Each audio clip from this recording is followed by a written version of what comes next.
What if you never had to worry about lunch money again?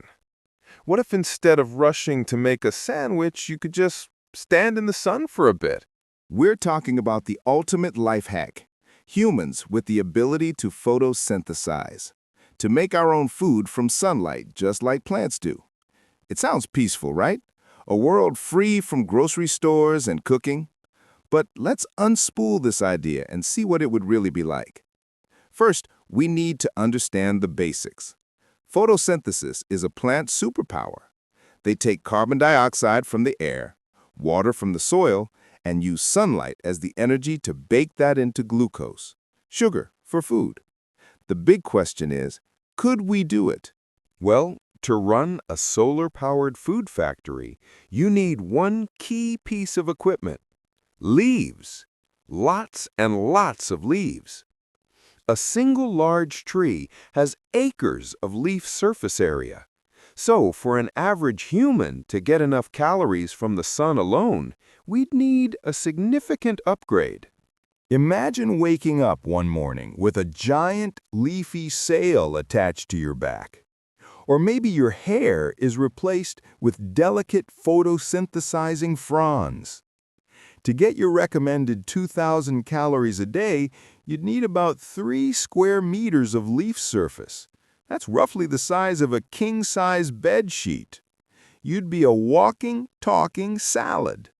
Your daily routine would change dramatically. Forget the morning coffee. You'd stumble outside in your robe and stand on the porch, unfolding your personal solar panels.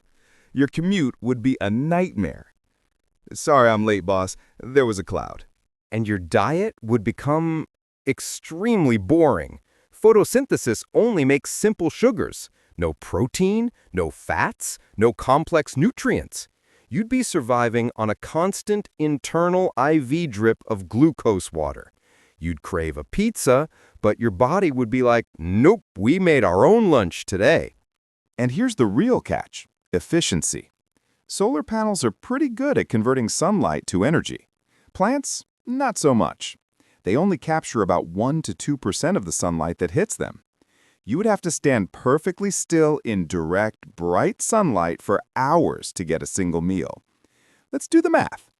On a perfect, cloudless day, you'd need to sunbathe for approximately 5 to 6 hours just to cover your basic energy needs.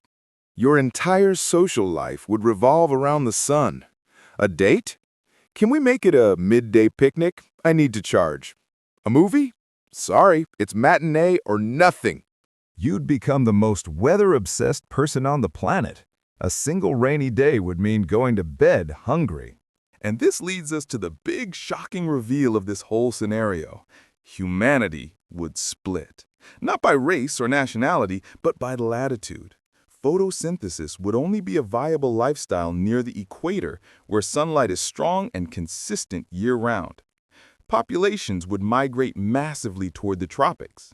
Meanwhile, anyone living in Seattle or London or anywhere with long winters would face a terrible choice: starve for half the year or become what we are now, regular food-eating humans.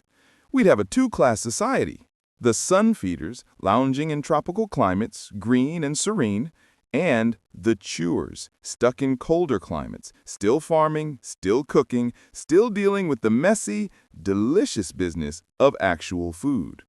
The sun feeders might see the chewers as primitive. The chewers would probably just be sorry that the sun feeders will never taste bacon again. So, while the idea of sunbathing for breakfast sounds like a relaxing green utopia, the reality would be sluggish, monotonous, and would probably redraw the world map. We'd trade the incredible diversity and joy of food for a life of standing very, very still. It turns out, chewing is a pretty good technology after all. It lets us eat things that are packed with energy, so we don't have to spend our entire day as a solar panel. We get to run and think and create, and occasionally eat a donut just because it tastes good. So the next time you sit down for a meal, take a moment. It's faster, it's more efficient, and it's a lot more fun than the leafy alternative. If you enjoyed this thought experiment, What other what if should we untangle next? Let us know in the comments below. And if you want to keep exploring the weird and wonderful world of science with us, don't forget to subscribe.